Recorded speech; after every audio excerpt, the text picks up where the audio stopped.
Hi everybody. In this video, I'll share with you a simple way to draw the dot cross diagram or electronic configuration for substances that contain covalent bonds. Let's use this example here to illustrate. So in this example, we are going to draw the dot cross diagram or electronic configuration of carbon dioxide. And we only need to show the valence electrons only. So as you know, carbon dioxide is made out of two non-metal elements, carbon and oxygen. So therefore, covalent bonds will be present in each molecule of carbon dioxide. Okay, so rather than drawing the electronic configuration of the molecule directly, what I suggest is that we draw the electronic configuration of each individual element present in this molecule first. Okay, so let's start off with carbon. So for carbon is in group 4 of the periodic table, so there will be 4 valence electrons. So I suggest filling up the valence shell in the north, south, east, west manner. Let me illustrate. So for the first electron, it will occupy the north position here. Then for the second electron, you occupy the south position. And for the third, you'll be occupying the east position here.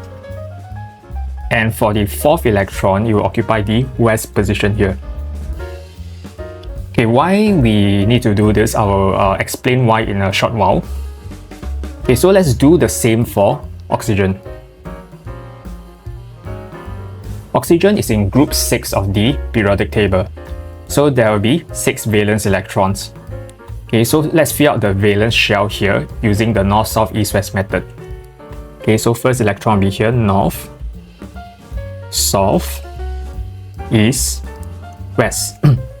Okay, so once we have done that, we repeat the process. So now there's still 2 more valence electrons in oxygen. So the fifth one will be in the north position like this.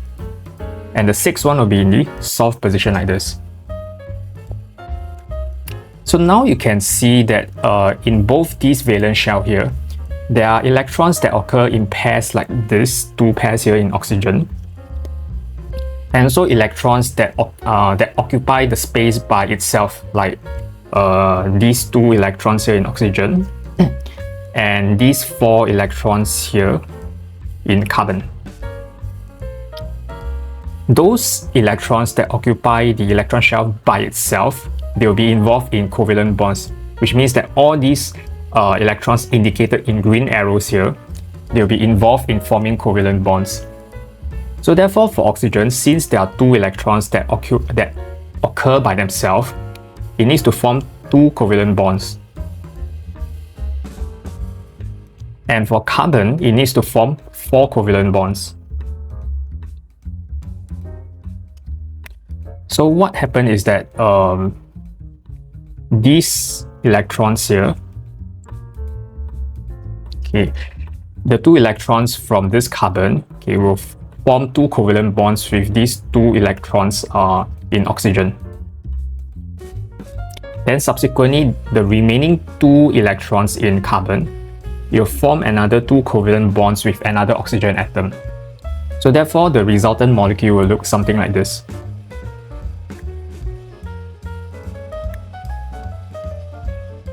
Okay, so let's draw the double covalent bond. So 1 covalent bond and the second covalent bond. And then in oxygen, there are the 2 pairs of electrons which are not involved in covalent bonding. Okay. And after that, the carbon will also form another 2 covalent bonds with another oxygen atom. So 1 covalent bond, 2 covalent bonds. And then for this oxygen atom here, there will be 2 pairs of electrons that are not involved in covalent bonding.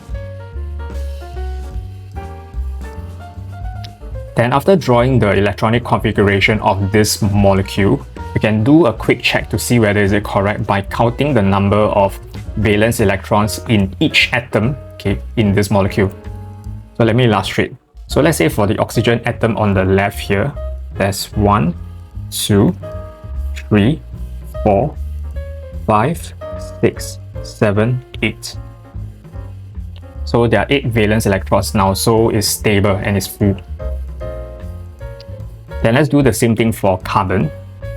So carbon, there'll be 1, 2, 3, 4, 5, 6, 7, 8. So carbon has 8 valence electrons now and is stable.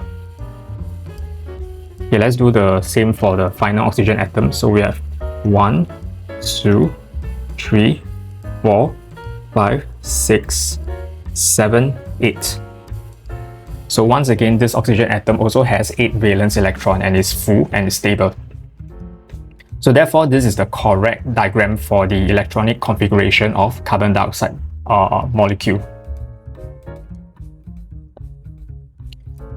If you find this video helpful, do consider liking and sharing this video, and do consider subscribing to this channel as well.